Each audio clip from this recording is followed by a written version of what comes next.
Možná nejsem oblíbená Brucknerova instrumentářka jen tak pro nic za nic.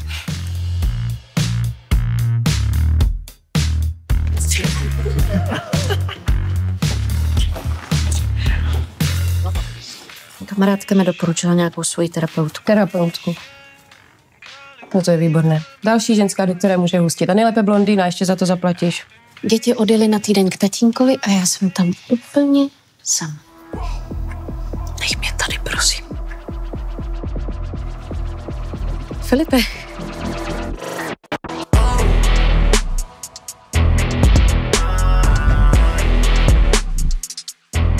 Nechceš toho nechat?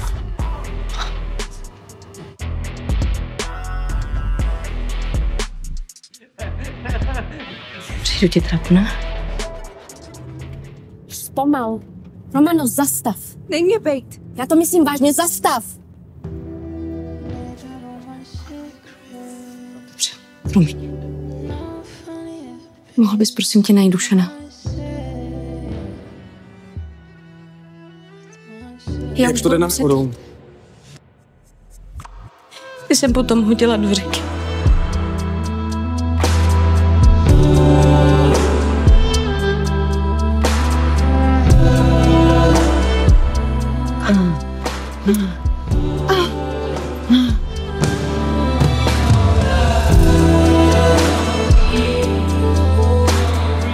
Nevím. Jsi blbá. No tak. No jsi ještě úplně malinký. Budou se ti zdát nějaký noční můry.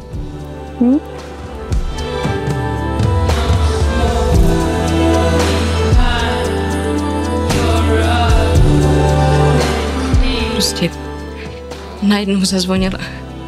Stál tady mezi dveřma. Neboj, my to nějak zvládneme.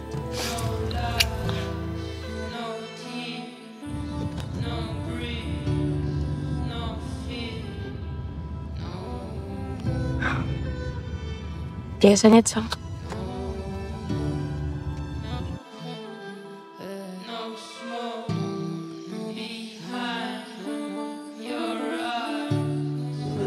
Ale co ty tady?